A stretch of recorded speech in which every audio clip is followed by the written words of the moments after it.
Hello everyone, I am Leela Prabhugaonkar and I am from the Bodhi Academy.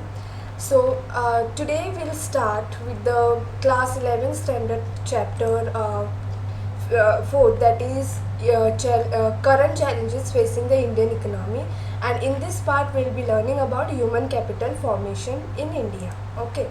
So in this chapter we'll be able to learn about the concept of human resource, human capital formation and human development, and then we'll learn about the links between investment in human capital, economic growth, human development, and why there is a need for government to spend on education and health. Okay, and how is the overall state of India's educational attainment. So these are the things what we are going to learn in this chapter. So according to Alfred Marshall, the wisdom of expending public and private funds on education is not to be measured by its direct fruits alone. It will be profitable as a mere investment to give the masses of people much greater opportunities than they can generally avail themselves of.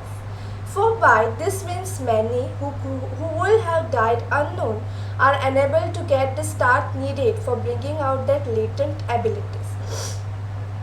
Introduction.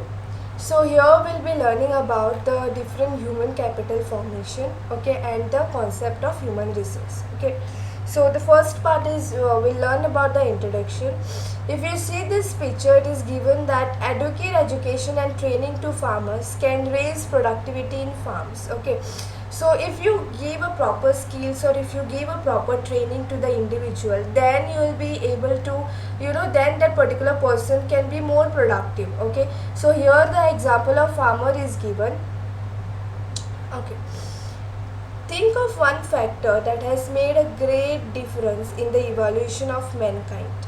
Perhaps it is human capacity to store and transmit knowledge, which they have been doing through conversation, through songs, and through elaborate lectures. But humans soon found out that we need a good deal of training and skill to do things efficiently. So, if in order to be more productive or if you want to do more efficient work, then you have to give some training to the laborers, or they will require some sort of skills. So we know that the labor skill of an educated person is more than that of an uneducated person, and hence the former is able to generate more income.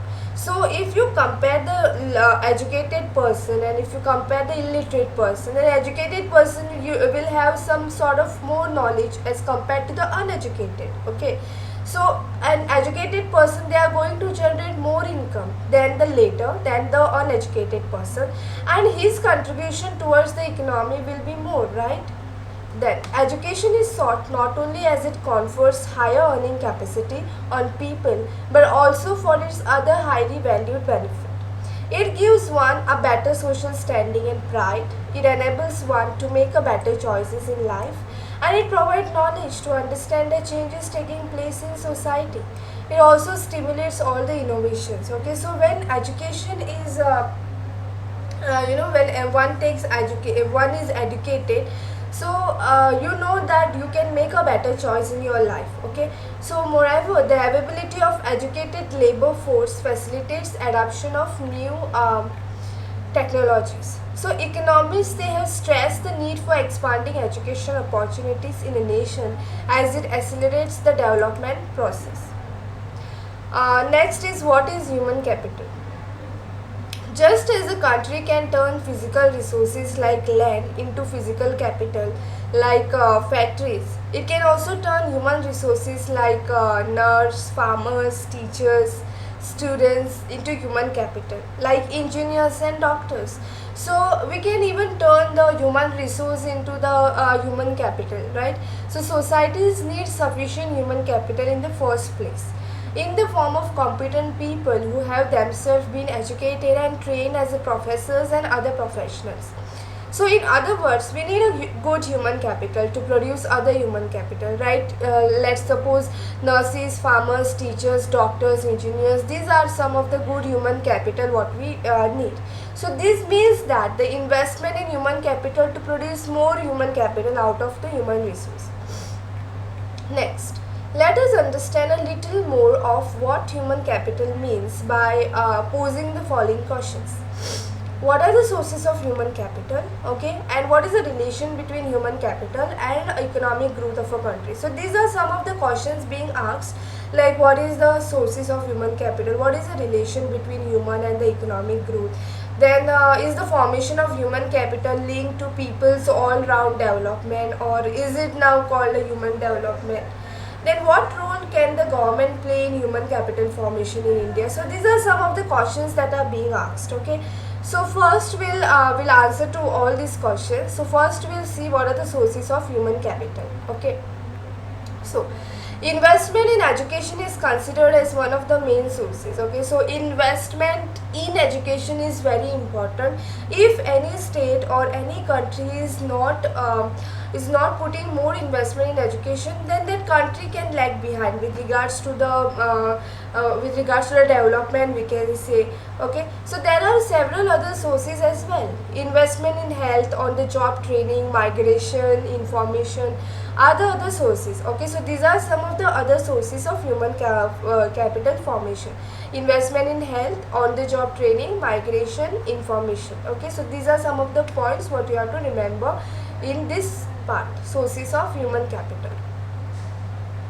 So what is the reason behind parents spending more money on education? This is the question. Okay, so spending on education by individuals is similar to spending on capital goods by companies with the objective of increasing future profits over a period of time.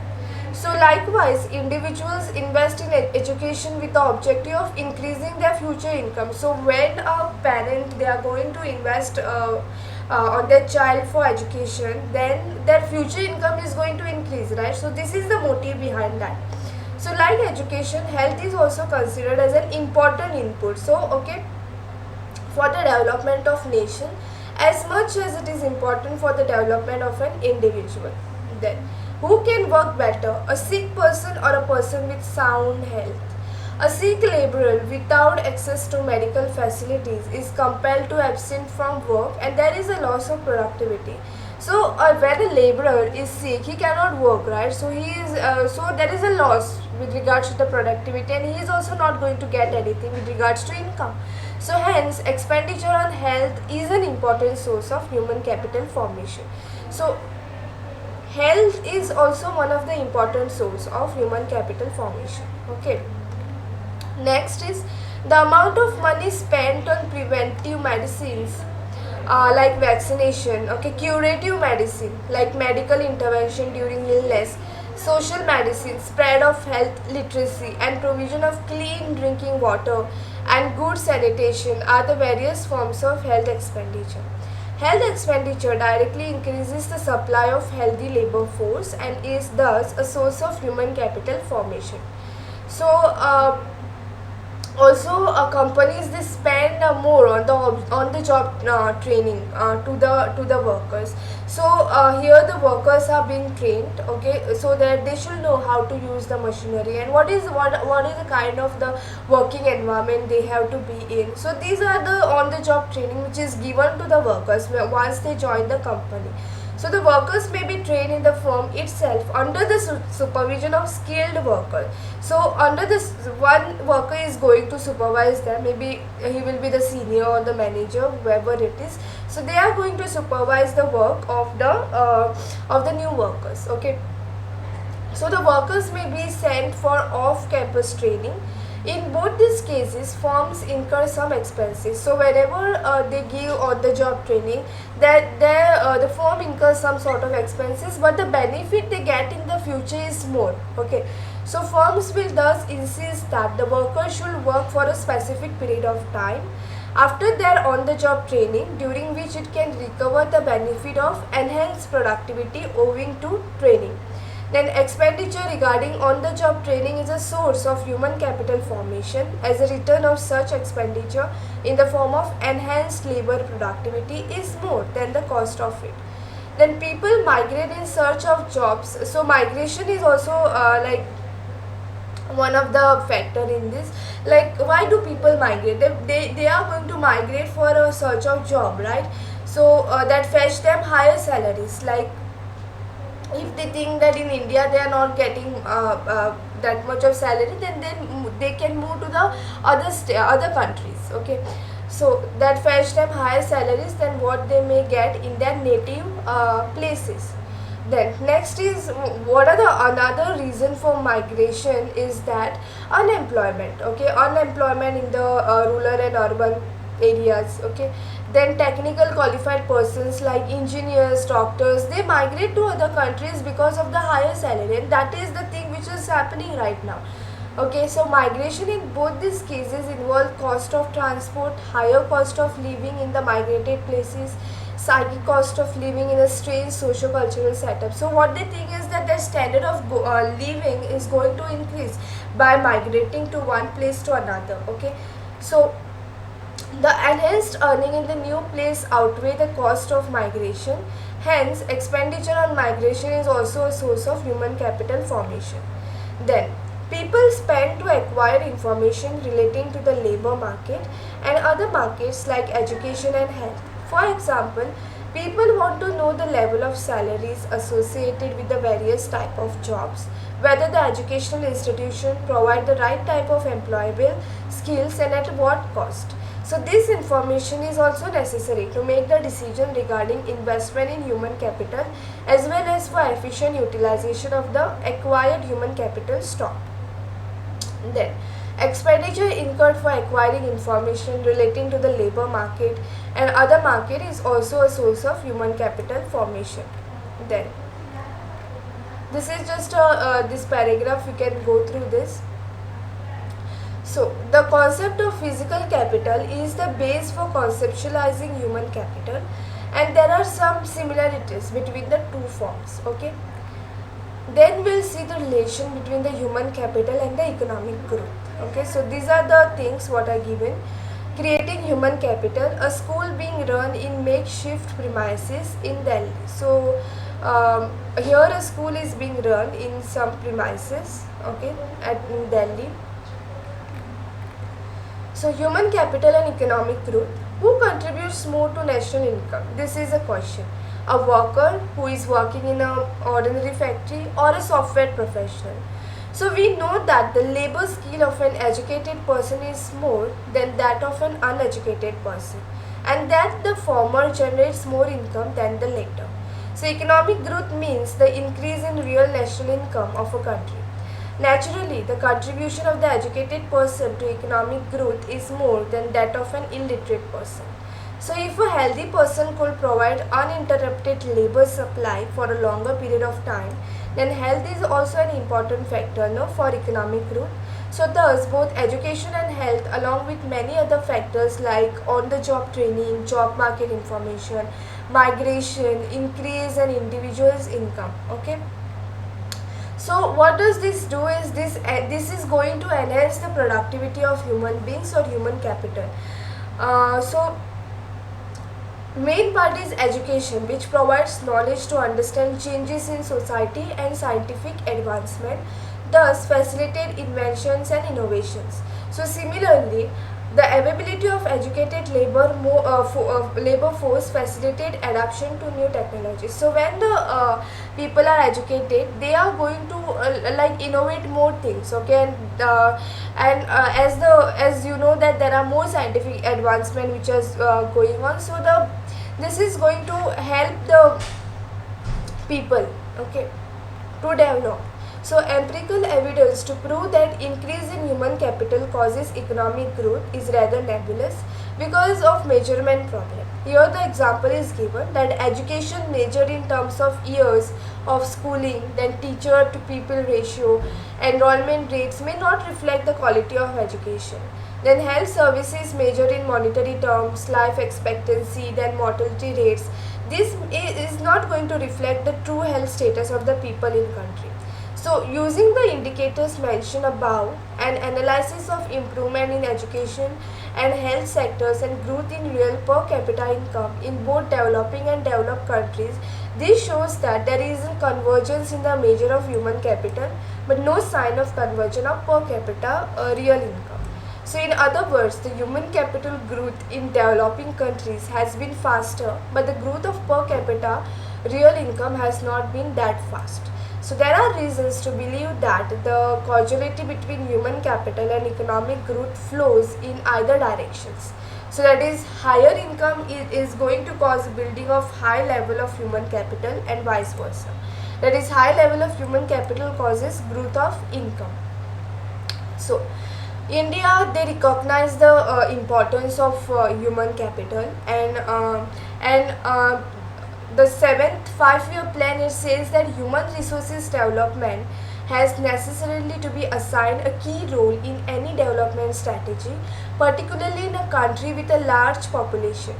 Trained and educated on sound lines, a large population can itself become an asset in accelerating economic growth and in ensuring social change in desired direction.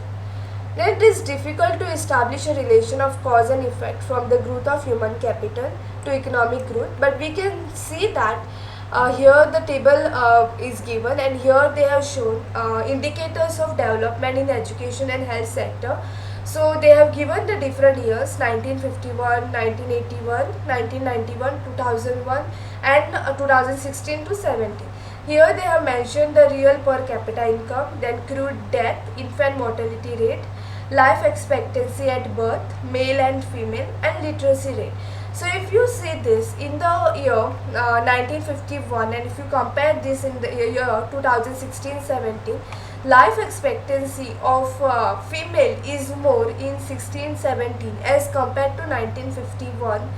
Okay, also male life expectancy is more right now, okay, as compared to 1951 or 1981.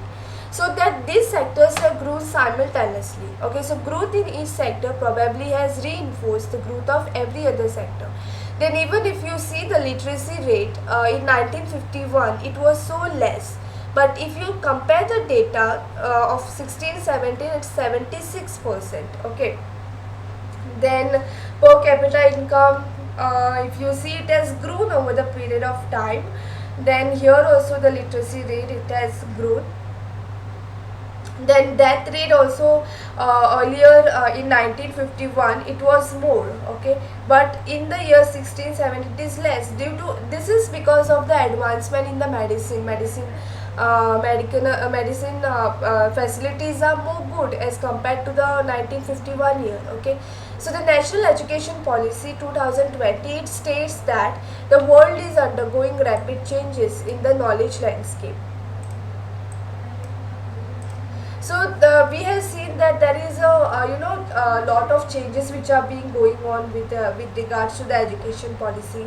Then with various dramatic scientific and technological advances such as rise of big data, machine learning, artificial intelligence, many unskilled jobs worldwide may be taken over by machines, while the need for a skilled workforce, particularly involving mathematics, computer science, data science in conjunction with the multidisciplinary abilities across the sciences and social science and humanities, this is going to increase with a greater demand. Okay, but with this we are also facing the climatic challenges, like increasing pollution, then natural resources are depleting day by day, then shortages of water, energy, food, sanitation. Okay, these are the things which is one of the challenge for the human beings. Okay, so particularly in biology, chemistry, physics, agriculture, climate science, and social science. The growing emergence of epidemics and pandemics will also call for a collaborative research in infectious disease management and development of vaccines, and the resultant social issues heightens the need for multidisciplinary learning. Okay, so there will be a growing demand for humanities and art as India moves towards becoming a well-developed country. Okay, so India is also a third largest economy in the world. So this policy visions against how human capital formation in India has grown. Okay. Next part, if we move to human capital and human development. So the two terms sound similar, okay, but there is a clear distinction between them. So there is a lot of difference between human capital and human development. Human development is based on the idea that the education and health are integral part. Okay, let's see that human capital considers education and health as a means to increase labor productivity. So human capital is like labor productivity is going to increase, but if you see the human development, it is based on the idea that education and health are integral, okay, to human being, because only when people have the ability to read and write and the ability to lead a long and a healthy life, they will be able to make other choices which they value. Okay, so human capital treats human being as a means to end. So here what human development means that it is an integral part. Okay, it is an integral part, and here what they are telling is that when the people are going to read and write, when they are literate, they are that time only they are going to make a better choices in their life, and that time only they are going to lead the nation in a better way. Okay, so human capital treats human being as a means to the end being the increase in productivity.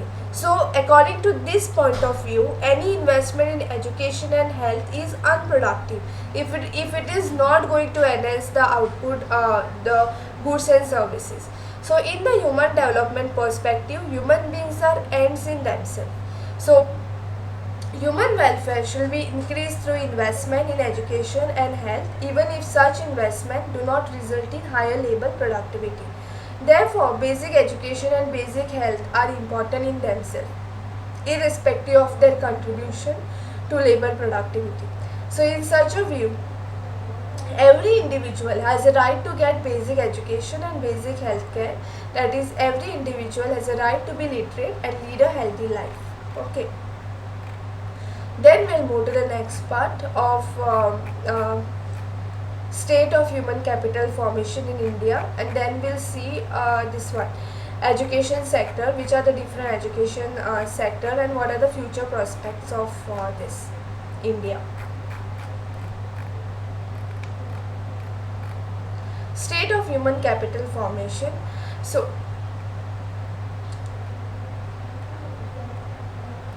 we know that India is a federal country, so it has a union government, it has state government, then local government, okay, municipal corporation, municipalities, village panchayats they have. Okay, so the Constitution of India, it mentions the function to be carried out by each level of government. So it is written in the Constitution that what are the different rules or what are the different functions to be carried out by all these government, okay, at the each level of government. So accordingly, expenditure on both education and healthcare to be carried out simultaneously by all the three tiers of the government. So do you know who takes care of education and health in India? This is the question being asked over here. So before we take up the analysis of the education sector in India, we look into the need for government intervention in education and health sector. So we do understand that education and health services, it create both private and social benefit, and this is the reason for the existence of both private and public institutions in the education and health service market. Then expenditure on education and health makes substantial long-term impact and they cannot be easily reversed. Hence, government intervention is essential, okay, for instance.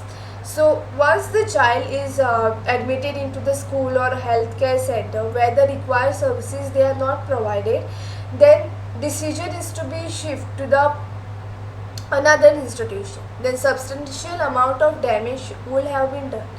Then individual consumers of these services do not have complete information about the quality of services and their cost. So in this type of situation, the providers of education and health services acquire monopoly power and are involved in exploitation.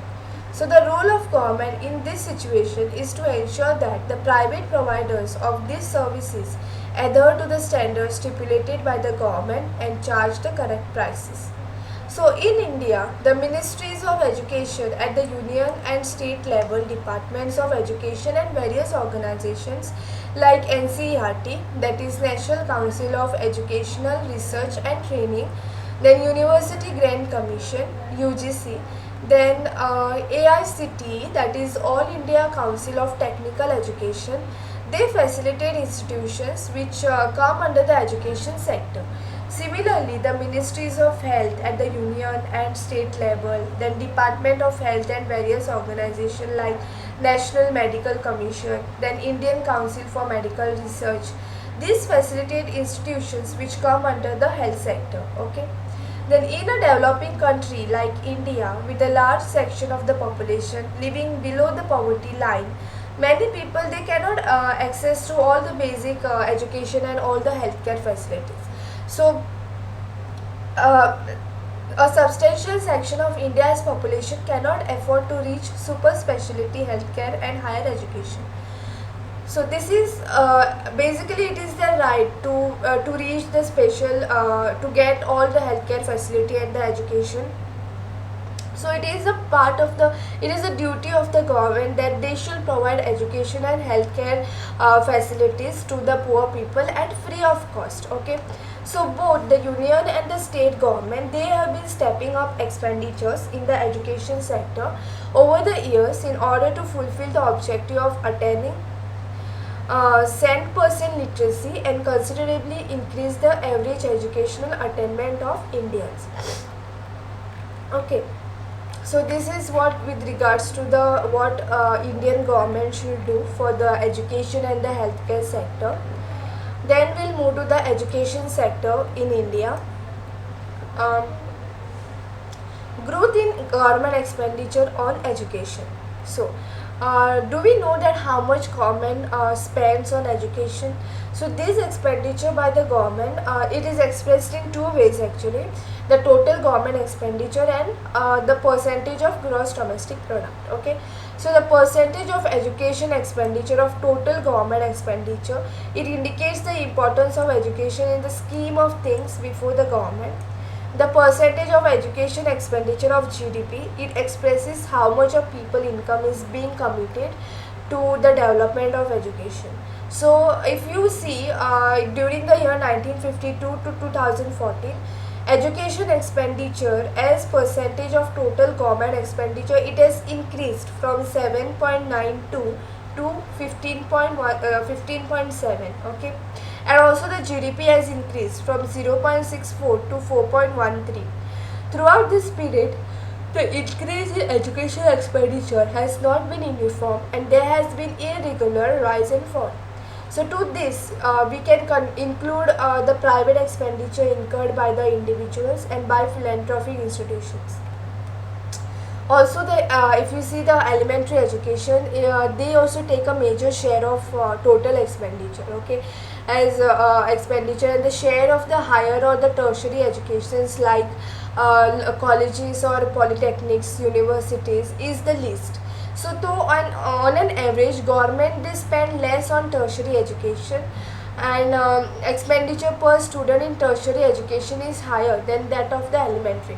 But this does not mean that the financial resources should be transformed from tertiary to the elementary education. So in this type of education, we need more teachers who are trained in the higher educational institution. Therefore, expenditure on all level of education should be increased. Then in 2015 to 14,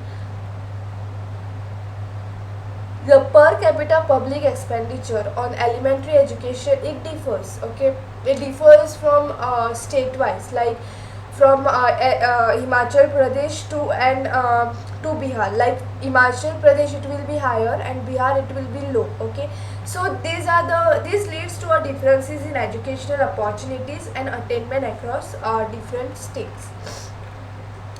So so if you understand the inadequacy of the expenditure on education, and if we compare the education expenditure as recommended by the above commissions, The Education Commission in the year 1964 to 66, they had recommended that at least 6% of GDP to be spent on education. Okay, so as to make a rate of so as to make a growth in educational achievement.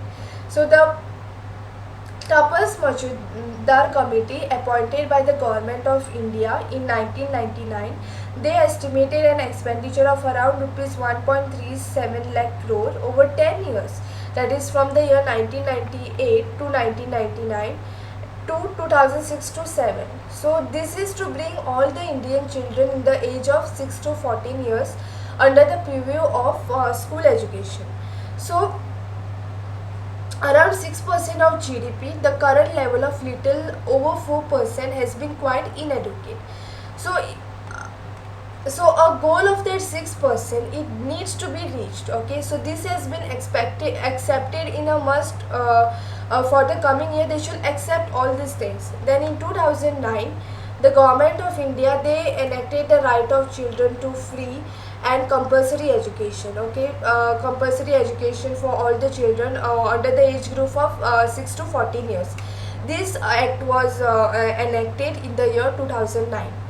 Then the government of India, they had also started levying a 2% education cess on all union taxes, and the revenue from education cess has been marked for spending on elementary education. So whatever the taxes government gets, they are spending it on elementary education. Okay, then in addition to all these things, government sections a large outlay for the promotion of higher education and new loan scheme for students to pursue higher education. Then if you see the educational achievements in India, it is indicated in terms of adult literacy level. Okay, primary education completion rate and the youth literacy rate. Okay, so here it is being shown in the table 4.2, and the data is given from 1990 till the year 2017 to 18. So educational attainment in India under the age group of 15 plus, and then they have given the primary completion rate, percent of relevant age group, and the third part they have given youth literacy rate 15 plus to 24, and they have compared male and female. So if you see the educational attainment with regards to male, in the year 1990 it was more as compared to female. Okay, but if you see in 17-18, again it is increasing over the year, over the period of time it has increased. Then if you see primary completion rate, then female is it is higher in the year 17-18. Okay, then if you see in the 1990s, considering all the other factors, it is so less. Okay, then youth literacy rate, percent of people aged 15 plus to 24, male is 76.6 in the year 1990, and now it is still increasing 93%. Then female, if you see in the 1990, it is so less 54.2, but this has shown a growth during the year 17-18 by 90%. Okay, so if you see the future prospect, like the future of education in India, it is still a distant dream for the poor people, we can say. Though literacy rates for both adults as well as youth have increased, still the absolute number of illiterates in India is much, as India's population was at the time of independence. So in 1950, when the Constitution of India was passed by the Constituent Assembly, it was noted in the directive principles of the Constitution that the government shall provide free and compulsory education for all the children up to the age of 14 years. Okay.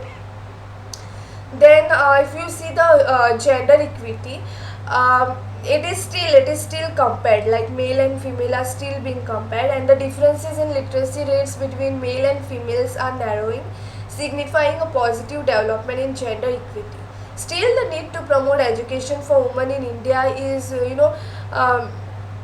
is important. Okay, then the social status of women, and also because of the women education makes a favorable impact on the fertility rate and healthcare of women and children. So we cannot be complacent about the upward movement in the literacy rate. and we have miles to go in achieving 10% adult literacy. Okay, because of the other factors like women and males are being compared till now. um, we have the miles to go. Okay, that higher education, a few takers. The Indian education pyramid is steep, indicating lesser and lesser number of people reaching the higher education level. So the unemployment among educated youth is the highest. Okay, as per the data which is given in 2011-2012 reports, the rate of unemployment among the young males who studied graduation and above in the rural areas was 19%. So their urban counterparts had relatively less level of unemployment at 16%. So the most severely affected ones were young rural female graduates, as nearly 30% of them are unemployed. In contrast to this, only about 3 to 6% of primary level educated youth in rural and urban areas were unemployed. Okay, so the situation is yet to improve as indicated by the periodic labor force survey 1718. Therefore, the government should increase allocation for higher education. Okay, and also they should improve the standard of living for the educational institution. So this is what it all about the human capital formation. So investment in education converts human beings into human capital, and they can be more productive. Okay, for the economy, Indian economy. So investment in education, on the job training, health, migration, information, these are some of the sources of human capital what we saw in this chapter. Then the concept of physical capital is there are some similarities. Okay, and as well as the dissimilarities between the two forms.